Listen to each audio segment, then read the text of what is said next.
हाजिर है और आज मैं एक्सप्लेन करूंगा हाल ही में रिलीज हुई एक मलयालम हॉरर फिल्म जिसका नाम है सुमति वल्लभू। और ये फिल्म रियल हादसों से इंस्पायर्ड है। सुमति वल्लभू नाम से सच में एक जगह है। ये एक रोड का नाम है जो कि केरला के one of the most haunted places में आता है। 1953 की बात है। रास्ते में जो घुमावदार मोड़ है ना, यहीं पर सुमति नाम की एक प्रेग्नेंट औरत की हत्या कर दी गई थी उसके लवर के द्वारा। तब से ये मोड़ हॉन्टेड है। कई लोग यहाँ पर अजीबोगरीब एक्सपीरियंस करते हैं। इस मोड़ पर बहुत एक्सीडेंट भी होते हैं जिसके बारे में लोकल्स का कहना है कि इन घटनाओं के पीछे सुमति की आत्मा है। कई लोग तो उसे देखने का दावा भी किए हैं और लोग इस पर इतना बिलीव करते हैं, सुमति के लेजेंड को इतना मानते हैं कि उसके नाम पर इस रोड का नाम तक बढ़ गया है, सुमति वल्लभू। और इस फिल्म की कहानी इसी लेजेंड पर बेस्ड है। तो चलिए अब बिना किसी देरी के जल्दी से वीडियो स्टार्ट करते हैं। तो फिल्म की कहानी कालिले नाम के गांव की है जिसकी शुरुआत 1963 से होती है, जहां हम देखते हैं कि कुछ व्यापारी लोग इसी मोड़ पर पहले जंगल के पास ही रुक गए थे क्योंकि रात हो गई थी और लोकल्स का मानना था कि रात में उधर बिल्कुल भी नहीं जाना है। लेकिन एक बूढ़े व्यापारी का बेटा था ना, वो जिद कर रहा था, इसलिए उसके पिता अपने कुल देवता की पूजा करते हैं उनसे अनुमति लेने के लिए कि इस समय उन्हें सुमति मोड़ को पार करना चाहिए कि नहीं। काइंड ऑफ वो देवता से बात कर रहे थे और फिर वो बताते हैं कि कुल देवता ने हमें अनुमति नहीं दी है, उन्होंने मना कर दिया है। लेकिन जो उसका बेटा था ना तो भगवान को मानता था और ना ही भूत प्रेत में मानता था। वो तो इससे किस्से, कहानियां और अंधविश्वास बताता है, जिस पर उसकी पत्नी चिन्नी समझाती है कि ए जी ऐसा नहीं बोलते, ये हमारे कुल देवता है, ये हमारी जगह और हम लोगों की रक्षा करते हैं, आपको ऐसा नहीं बोलना चाहिए। लेकिन वो उसकी बात नहीं मानता और ना ही वो अपने पिता की बात सुनता है और बहस करने लगता है कि आपकी इन फालतू की कहानियों के चक्कर में मेरा नुकसान हो जाएगा। उसके पिता फिर समझाते हैं कि बेटा नुकसान होता है तो हो जाने दो, जान है तो जहान है, जिद मत करो।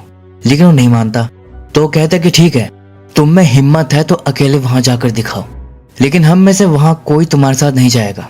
तो वो कहता है कि ठीक है, मैं डरता थोड़ी हूँ। चिन्नी उसको बहुत रोकती है कि अकेले मत जाओ, बाबा की बात सुन लो, लेकिन वो नहीं सुनता, चला जाता है। अब चिन्नी भी क्या करती, फिर वो भी उसके पीछे पीछे चली जाती है।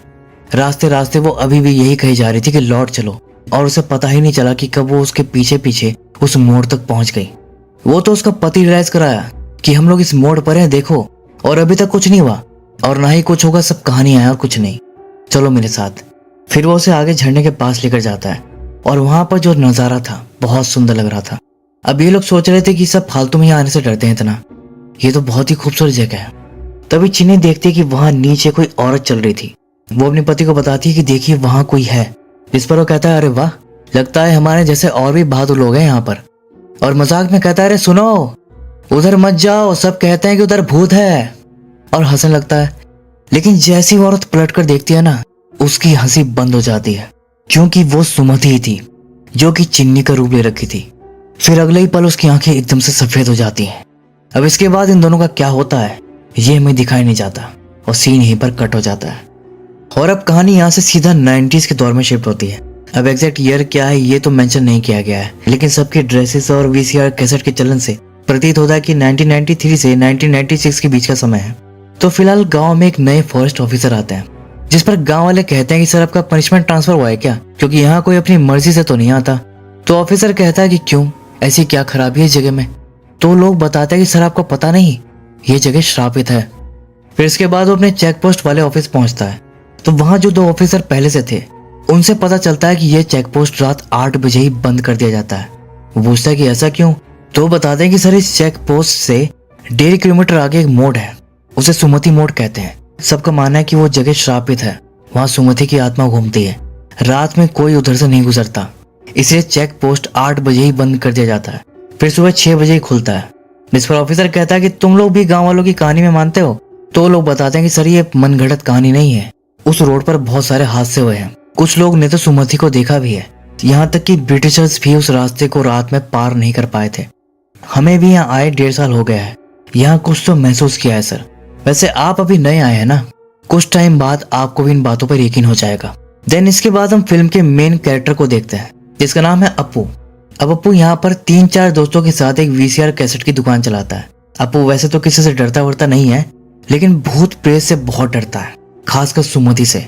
हालांकि गांव में सुमति से सभी डरते हैं, लेकिन जितना वो डरता है इतना कोई नहीं डरता। मतलब सुमति का नाम सुन के ही वो कांप जाता है। कई बार तो उसकी भांजी अल्ली ही उसकी मौज लेने के लिए सुमति का नाम लेकर उसे डरा देती है। अच्छा, गांव में अप्पू एक और बात के लिए बदनाम था, जिसकी कहानी कुछ ऐसी है कि कुछ साल पहले मालू नाम की कोई लड़की थी, जिसकी भद्रन नाम के लड़के से शादी होने वाली थी। लेकिन शादी से पहले वो सुमति मोड़ क्रॉस करके भाग गई थी। अब भागी थी कि नहीं भागी थी, कहाँ गई, किसी को कुछ नहीं पता। लेकिन सबको ये लगता है कि उसे भगाने में अप्पू मदद किया था। उसके जो दोस्त लोग हैं उनको तक यही लगता है, क्योंकि भागने से पहले मालू अप्पू के पास मदद के लिए आई थी। लेकिन अप्पू का कहना है कि वो उसको नहीं भगाया। इसके ऊपर वो जो लड़का था ना भद्रन, इसकी मालू से शादी होने वाली थी, वो तो उस पर ये इल्जाम लगाता है कि अप्पू मालू को मोड़ पर ले जाकर मार दिया है और कहीं गायब कर दिया। और ये बात मालू के फौजी भाई के दिमाग में भी डाल दिया है, और इस वजह से अप्पू और भद्रन के बीच 36 का आंकड़ा रहता है। खैर, फिलहाल गांव में एक बड़े फेस्टिवल की तैयारी चल रही थी, और ये हर साल होती है, जो कि सुमति की आत्मा को शांत रखने और गांव में सुख शांति बनाए रखने के लिए की जाती है। गांव में चेम्मन नाम का एक आदमी है, वो ही सभी रिचुअल्स को करता है। कहते हैं कि उसके माँ बाबा भी तांत्रिक थे और उन्हीं से उसके पास ही हुनर है। हम देखते हैं कि चेम्मन दिन के समय उसी मोड़ पर जाता है जहाँ एक पेड़ पर खूब सारे रिचुअल्स किए हुए थे। उस पर लाल, काली, पीली रंग की पोटलियां लटकाई हुई थी। पेड़ के ठीक सामने एक पुराना त्रिशूल भी गड़ा था, जिसकी नोक पर वो एक नींबू धंसाकर चला जाता है, और उसके बाद हम देखते हैं कि उस नींबू से खून निकलता है। दूसरी तरफ फेस्टिवल में सुजा नाम की औरत भी अपनी बेटी को लेकर आती है। अब सुजा की कहानी यह है कि उसके पति ने भद्रन से ही कर्जा लिया हुआ था, जिसे वो चुका नहीं पाया तो परेशान होकर खुद को ही खत्म कर लिया। फिलहाल सुजा भद्रन के पिक्चर हॉल में काम करती थी, लेकिन अब वो काम छोड़ दी है, जिस पर अप्पू उसे अपनी दुकान पर काम का ऑफर देता है और मान जाती है। फिर इसके बाद फेस्टिवल शुरू होता है, नाच गाना होता है और फिर रात में नाइटिस आते हैं, जो कि यहाँ पर खास रिचुअल डांस परफॉर्म करते हैं। ये लोग यहाँ के जंगलों में रहने वाले आदिवासी लोग हैं, और इन्हीं के पूर्वजों ने सुमाथी की शक्तियों को उस मोड़ तक ही बांध दिया था, सीमित कर दिया था, नहीं तो पहले पूरे एरिया को अफेक्ट करती थी। तो रिचुअल डांस के बाद परफॉर्मर सबको तिलक लगाते हैं और चेम्मन को एक पोटली देकर कहते हैं कि इसे कल सुबह मोड़ के पास दफना देना।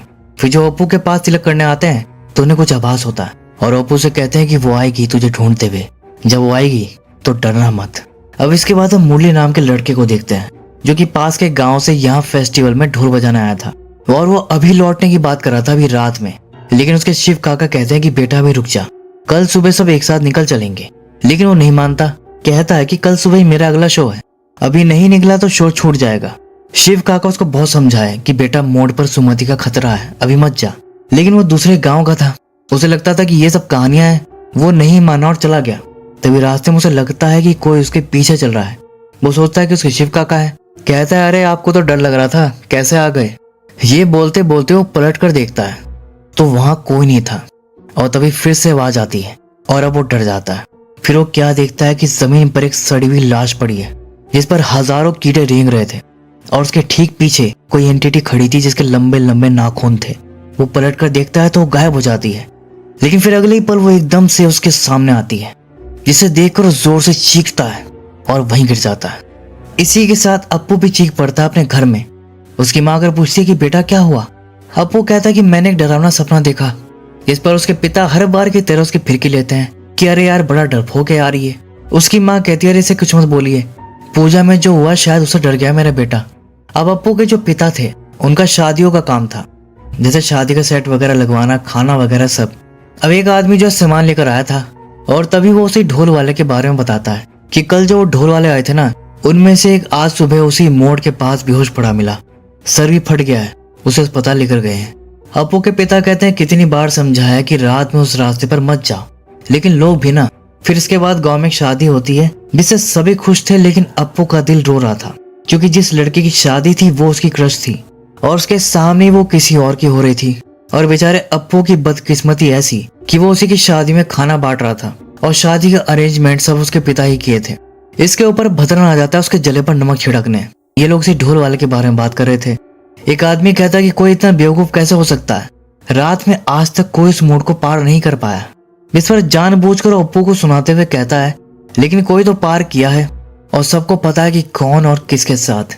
साला कब से सबको झूठ बोलता आ रहा है कि भाग गई, जबकि यही उसको मारकर कहीं गाड़ दिया है। लेकिन सच कब तक छुपेगा, एक दिन तो बाहर आकर ही रहेगा। उसकी बातों से अप्पू को तो गुस्सा आता ही है। उसके दोस्त भी चिढ़ जाते हैं और कहते हैं कि भाई खाने का काम हम इधर संभाल लेंगे, तू जाकर पहले इस कमीने का मुंह तोड़ के आ। बस फिर क्या था, अप्पू से लड़ने चला जाता है, लेकिन इसी दौरान गलती से वहां एक लड़की को झापड़ लग जाता है। अप्पू को बहुत खराब लगता है कि अरे मुझसे क्या हो गया, और वो झापड़ इतनी जोर से मारा था कि उस लड़की का पूरा गाल सूज गया था, गर्दन में भी मोच आ गई थी। लड़की का नाम भामा था और इत्तेफाक से ये मालो की ही छोटी बहन थी, जिसे भगाने का इल्जाम अप्पू पर लगा था। इसके घर वाले तो पहले से अप्पू से खार खाते थे, खासकर उसके पिता। अब इस इंसिडेंट से उन्हें अप्पू से बदला लेने का एक मौका मिल गया था और वो उस पर पुलिस केस करना चाह रहे थे, लेकिन भामा अप्पू को बचा लेती है, कह देती है कि उसने जानबूझकर नहीं मारा, गलती से लग गया। अब ये बात जब अप्पू को पता लगती है तो उसे और गिल्ट फील होता है कि बेचारी इतनी अच्छी लड़की को मेरी वजह से इतनी चोट लग गई। फिर रात के टाइम कोई जीप लेकर आता है और चेक पोस्ट खोलने के लिए बोलता है। ये लोग सोचते हैं कि ये कौन है यार, इस टाइम चेक पोस्ट खोलने के लिए कह रहा है। फिर वो जाकर उससे बात करते हैं, कहते हैं कि इस टाइम चेक पोस्ट बंद रहता है, सुबह 6 बजे खुलेगा। तो आदमी कहता है कि क्यों, कोर्ट का ऑर्डर है क्या? इस पर वो लोग कहते हैं कि ये गांव की मान्यता है। तब वो आदमी बताता है कि मैं यहाँ का नया एसआई हूँ, चार्ज लेने आया हूँ, यहाँ की सब मान्यताएं बदल दूंगा, मुझसे बहस मत करो, चुपचाप रास्ता खोलो। फिर वो कुछ नहीं कहते और रास्ता खोल देते हैं। फिर ऐसा ही कहता है कि सुना है यहाँ कोई औरत रहती है, क्या नाम है उसका? तो बताते हैं कि सुमति। और फिर वो सुमति का नाम लेकर उसके बारे में गलत बात बोलता है। ये सब सोचते हैं कि ये तो बड़ा कमीना टाइप का आदमी है, खैर छोड़ो, जा रहा है ना उधर, पता लग जाएगा। फिर ऐसा ही मजे में गाना बजाते हुए उसी रास्ते से जा रहा था, लेकिन जैसे वो उस मोड़ पर पहुंचता है अचानक उसकी जीप बंद हो जाती है। वो सोचता है कि उसका वो कॉपी भी गायब हो जाता है और फिर वो जलती हुई जीप उसकी तरफ ही आने लगती है और सीन यहीं पर कट हो जाता है। फिर अगले दिन हम देखते हैं कि अप्पू बन ठन कर तैयार होकर अल्ली को स्कूल छोड़ने जा रहा था, क्योंकि वो भामा को पसंद करने लगा था, जो कि अल्ली के स्कूल में ही टीचर थी। उसी को देखने के बहाने वो अल्ली को स्कूल छोड़ने जा रहा था। दूसरी तरफ हम एसआई को देखते हैं, जो कि ठीक था, मतलब कल रात को बच गया था, लेकिन उसकी जो जीप थी वो जल गई थी। अब वैसे तो एसआई सन के टाइप का आदमी था, लेकिन कल रात जो भी हुआ था उससे वो भी डर गया था। उसके ऊपर ये लोग उसके मजे ले रहे थे कि सर हमने तो बोला ही था मत जाइए, लेकिन आप सुने ही नहीं। अब एसआई को गुस्सा तो आता है, लेकिन वो चुप रहता है, क्योंकि गलती उसकी थी, वो यहाँ के लेजेंड को डिसरिस्पेक्ट किया था। अब चेमन को भी ये पता लग गया था, तो वो भी उसका मजाक बनाने आता है, क्योंकि जो इनकी मान्यता का मजाक बनाएगा ये उनका मजाक बनाएंगे। इसी बीच अप्पू अल्ली को लेकर वहां से गुजर रहा था, तो उसे देखकर चेमन कहने लगता है कि अरे देखो देखो, कल एक और बेवकूफ को सुमति ने मजा चखा दिया। और इसी से थोड़ी देर के लिए अप्पू डिस्ट्रैक्ट हो जाता है, जिससे वो एसआई से ही टकराने वाला था, और एसआई तो पहले से तपा हुआ था, तो उसे गाली देकर बोलता है कि दिखता नहीं क्या तुझे? तो अप्पू कहता तमीज से बात कर, बच्ची बैठी है पीछे। अब मामले की गंभीरता को देख दूसरा ऑफिसर बीच बचाव करता है, कहता है अरे कैसे बात कर रहा है, ये नए साहब है हमारे, साहब छोड़ दीजिए, हमारे गांव का ही लड़का है। और अप्पू को वहां से भेज देता है कि तुम जाओ। लेकिन ऐसा ही मन में सोच लिया था कि इस लड़के को सबक जरूर सिखाऊंगा। इधर अप्पू अल्ली को स्कूल लेकर जाता है, वहीं पर भामा आती जिसे देख कर वो स्माइल करता है, बदले में भामा भी स्माइल कर देती है। लेकिन स्कूल में जो उसका छोटा भाई था ना, उसे अप्पू को देखकर बहुत गुस्सा आ जाता है, और फिर वो स्टेज से उतरकर सीधा अप्पू के सामने जाता है और पूरी ताकत के साथ खींचकर एक जोरदार झापड़ लगा देता है, जिससे अप्पू का पूरा जबड़ा हिल जाता है। वो सोच भी नहीं सकता था कि एक छोटा बच्चा इतनी जोर का झापड़ मार सकता है। दुकान में भी वो जाड़ पकड़कर बैठा था। जब उसके साथ के लोग पूछते हैं तो शर्म के मारे वो कुछ नहीं बताता, लेकिन तभी स्कूल की एक टीचर आती है, जो कि इनकी रेगुलर कस्टमर थी। वो बता देती है कि क्या हुआ है, और ये भी कि भामा बाहर अप्पू का वेट कर रही है, वो सॉरी कहने आई है। फिर अप्पू भामा से मिलने जाता है। सबसे पहले तो उस दिन के लिए वही सॉरी बोलता है। भामा कहती है कि कोई बात नहीं, इट्स ओके। अप्पू कहता है कि मुझे लगा था कि तुम्हारे पिता मुझे मारेंगे, लेकिन उससे पहले तुम्हारे भाई ने चिपका दिया। भामा कहती कि उसकी तरफ से मैं सॉरी बोलती हूँ, नहीं पता था कि वो ऐसे कर देगा। अप्पू कहता कि कोई बात नहीं, बच्चा ही तो है। इस तरह से दोनों की दोस्ती हो जाती है, जो कि समय के साथ और गहरी होती चली जाती है। और फिर एक शाम अप्पू अपने साथियों के साथ मोड़ की तरफ जा रहा था, लेकिन ये लोग लेट हो गए थे। तब तक चेक पोस्ट बंद हो गया था। अब इन्हें भूख लगी थी, तो ऑफिसर से पूछते कि खाने वाने का कुछ है, तो वो कहता कि हाँ मीट है बहुत सारा। बस फिर क्या था, अब ये लोग भी उन्हें ज्वाइन कर लेते हैं।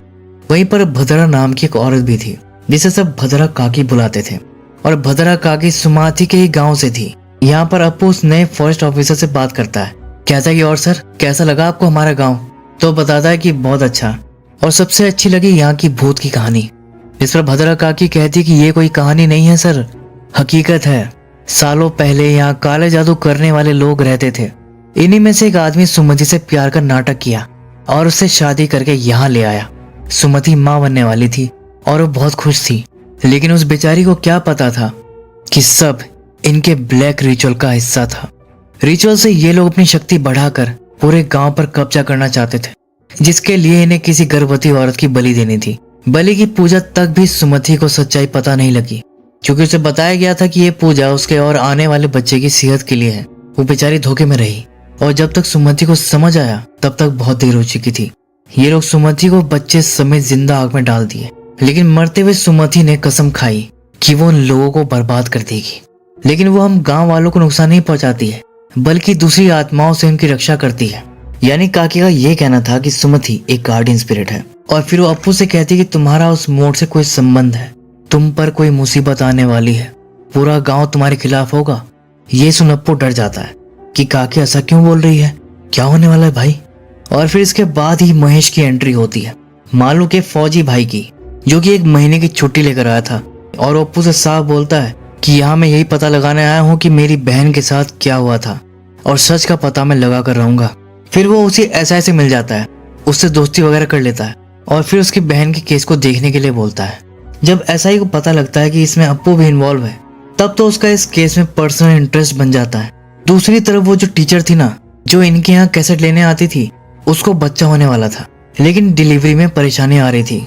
भद्रा काकी का कहना था कि हालत बहुत नाजुक है, मैं बच्चे या माँ दोनों में से एक को ही बचा सकती हूँ। अगर दोनों को बचाना है तो अस्पताल लेकर जाना पड़ेगा, लेकिन इसके लिए इन्हें मोड़ पार करना पड़ता, वो भी इस वक्त रात में। लेकिन सिचुएशन ऐसी थी कि सब रिस्क लेने को तैयार थे, कहते कि जो होगा देखा जाएगा। यहाँ तक कि अप्पू भी यहाँ पर हिम्मत दिखाता है, जो सबसे ज्यादा डरता था। फिर सब बिना किसी देरी के तुरंत टीचर को लेकर वैन में निकल जाते हैं। लेकिन मोड़ वाले रास्ते पर पहुंचते ही अचानक रास्ते में पेड़ गिर जाता है। चीमन कहता है कि सुमति ने पेड़ गिरा दिया, वो मैं जाने नहीं देगी। लेकिन ये लोग भी कहाँ रुकने वाले थे, सब बाहर निकलकर पेड़ हटाने में लग जाते हैं। अंदर वैन में टीचर दर्द के मारे चिल्ला रही थी, इधर ये सब पेड़ हटाने में लगे थे, लेकिन पेड़ बहुत भारी था, सारे मिलकर भी उसे हिला तक नहीं पा रहे थे। तभी अचानक अप्पू के पापा नोटिस करते हैं कि टीचर शांत हो गई थी। वो डर जाते हैं कि कहीं कुछ हो तो नहीं गया।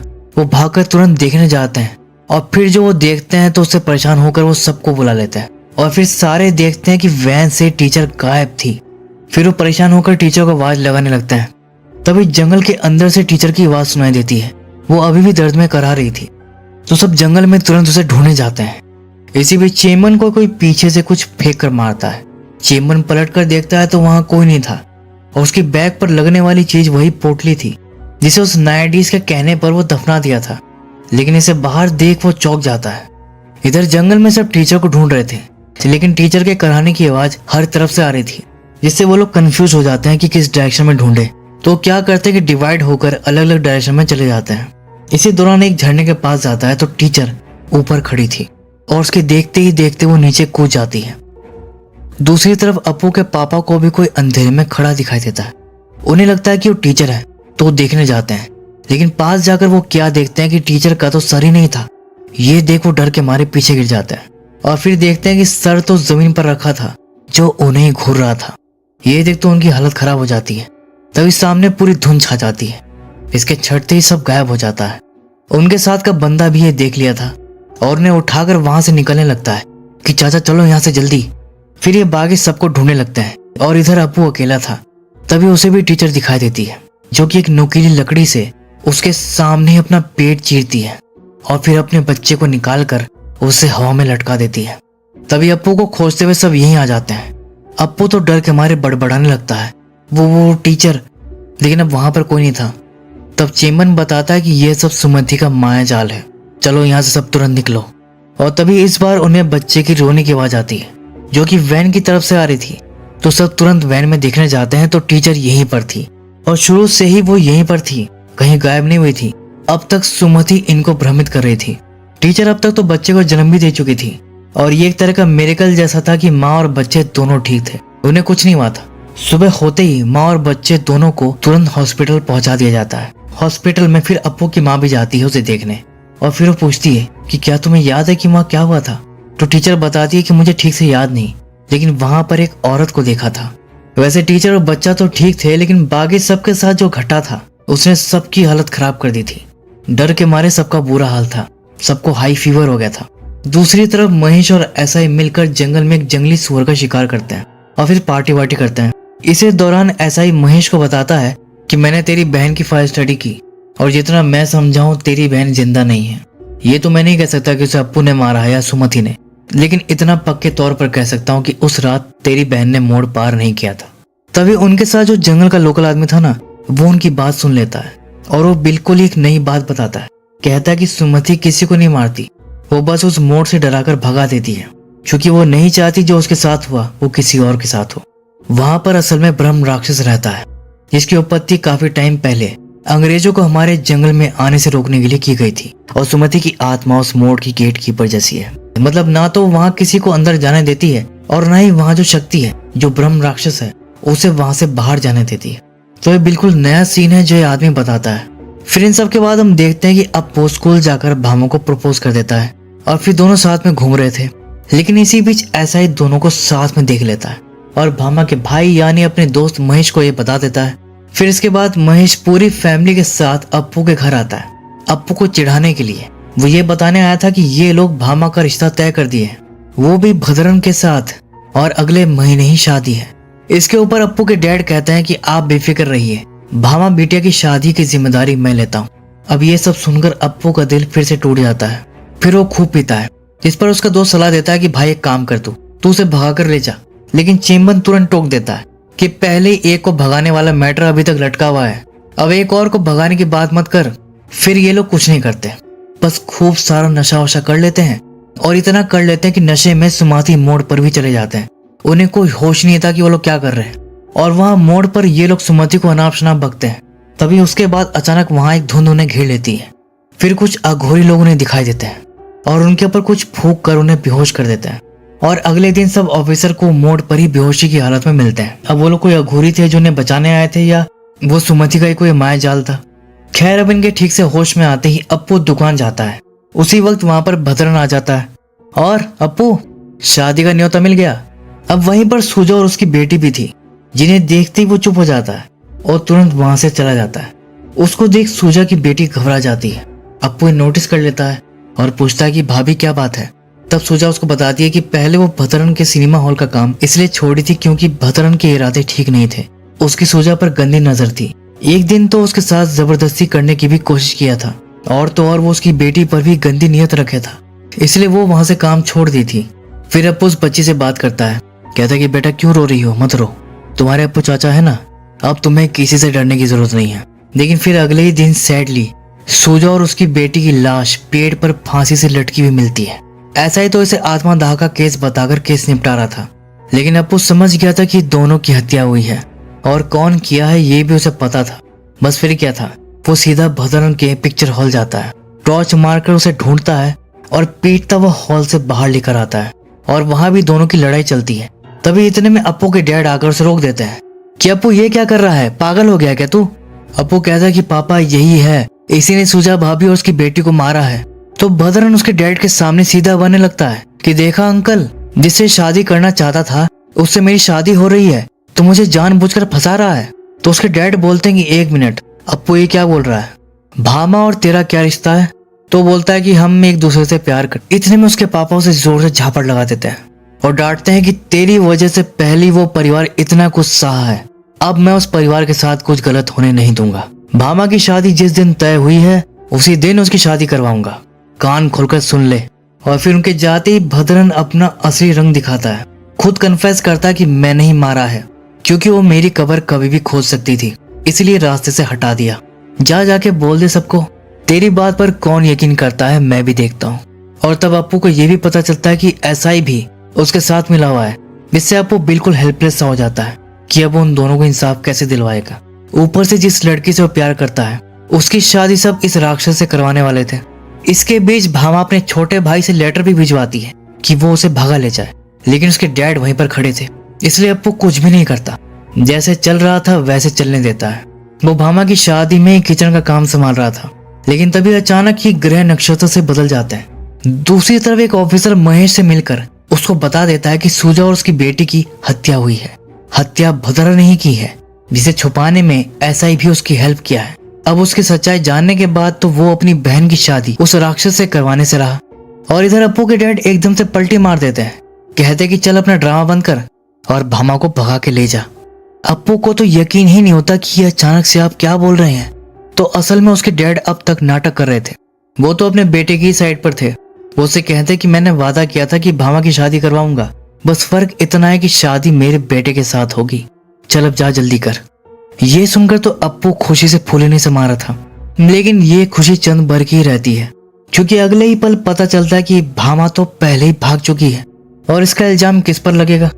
ऑब्वियसली अप्पू पर, तो उस पर ही लगता है और इसी पर झगड़ा होने लगता है। लेकिन तभी बीच में महेश आकर अप्पू को वहां से निकलने में हेल्प करता है। कहता है कि अप्पू तो निकल यहाँ से, बाकी सब मैं देख लूंगा। लेकिन ये देख अप्पू हैरान, अचानक से सब पलटी कैसे मार दे रहे हैं। खैर उसके लिए तो सब सही हो रहा था। फिर वो बिना टाइम वेस्ट किए निकल गया। दूसरी तरफ भामा भाग कर उसी फॉरेस्ट ऑफिसर के पास आ गई थी और अप्पू का वेट कर रही थी। इधर अप्पू रास्ते में ही था कि अचानक मोड़ से पहले ही डर उस पर हावी हो जाता है। उसे पहले का वो सब याद आने लगता है और वो रुक जाता है वहीं पर। इतने में ही पीछे से भद्र महेश आकर उठाता है। तब जाकर अप्पू जो है वो भामा तक पहुंचता है, लेकिन वो भागने से मना कर देता है। कहता है कि जो गलती मालू दीदी ने की वो हम नहीं करेंगे। तुम्हारे घर वाले माने या ना माने, हम यहाँ से नहीं भागेंगे, इसी गांव में रहेंगे। अब अगले दिन भामा के घर वाले आकर फिर अप्पू से झगड़ा करने लगता है। पूरा तमाशा खड़ा हो जाता है और तभी एकदम से कहां से जो है मालू दीदी गांव लौट आती है, जिसे देख सब हैरान। लेकिन अप्पू की जान में जान आ जाती है। कहता कि देखा, मैंने तुम्हारी बेटी को नहीं मारा था, वो जिंदा है। और फिर ये पता चलता है कि जिसके साथ ये भागी थी ना, वो यही फॉरेस्ट ऑफिसर था, जिसे सब पता था पहले से और अब तक अनजान बनने का नाटक कर रहा था। अब वो सामने आकर सबसे माफी मांग लेता है। और मालू के घर वाले क्या करते, उनकी बेटी जिंदा है यही सोचकर उन्हें कुछ नहीं कहते, उन्हें माफ कर देते हैं। फिर इन सब के बाद अप्पू मालू के पति से कहता है कि जब आपको सब पता था तो कम से कम मेरा केस तो क्लियर कर देते। लेकिन वो कहता है कि मुझे लगा कि तुम्हें पता है और तुम ही नाटक कर रहे हो। अप्पू कहता है कि मतलब? तो कहता है कि बनो मत, मैंने तुम्हें देखा था जब तुम मोड़ पर मालू को छोड़ने आए थे। लेकिन असल में वो अप्पू था ही नहीं, वो सुमति थी जो मालू की हेल्प की थी। नहीं तो अप्पू तो इतना डरपोक था, वो वहां कैसे जाता। फिर वो महेश से मिलता है जो कहता है भाई पिछली बातों को भूल जा। अप्पू कहता है कि हाँ भाई, कल रात तुम्ही ने तो मुझे उस मोड़ पर बचाया था। महेश कहता कि मैंने? अरे भाई मैं फौज में जरूर हूँ, लेकिन इतनी हिम्मत मुझ में नहीं है जो रात को मोड़ पर चला जाऊं। तुम्हें कोई वहम हुआ होगा। और तब अप्पू को समझ में आता है कि वो महेश नहीं, सुमति ही थी। और इसी के साथ ही फिल्म यहीं पर दी एंड हो जाती है। तो फिल्म में सुमति की स्पिरिट को वेंचफुल ना दिखाकर उसे गार्जियन स्पिरिट के तौर पर दिखाया है, जो अच्छे लोगों की मदद करती है, उन्हें बचाती है, लेकिन बुरे लोगों को सजा भी देती है, वो भी सजाए मौत। और अब इन सब से हम अंदाजा लगा सकते हैं कि स्टार्टिंग में चिन्नी और उसके पति के साथ सुमति ने क्या किया होगा। वो बस उन्हें डराकर भगा दी होगी। फिल्म में कई बातें रह गई, जैसे ब्रह्म राक्षस वाला सीन क्या है, तो वो शायद इसके सेकंड पार्ट में देखने को मिलेगा, जो कि असल में एक प्रीक्वल होगा। और अब बात करते हैं रियल फैक्ट्स के बारे में, जो कि फिल्म से ज्यादा डरावने हैं। मैंने रिसर्च किया तो पता चला कि वहां पर आज भी रात के समय इस रोड पर जाने से स्ट्रिक्टली मना किया जाता है। वैसे कोई बैन नहीं लगाया है, लेकिन फिर भी मना किया जाता है, खासकर सोलो ट्रैवलर या सोलो बाइकर। और ये लोग खासकर कुछ ना कुछ भूतिया एक्सपीरियंस किए हैं, जैसे बिना वजह अचानक से टायर फट जाना, बैक पर ऐसा फील होना जैसे कोई धक्का मारा है। और भी कई सारी कहानियां हैं जो मैंने नेट पर पढ़ी हैं, लेकिन क्या सच है क्या झूठ है अब ये कौन बताए। बाकी अगर कोई उधर साइड से है या कभी उस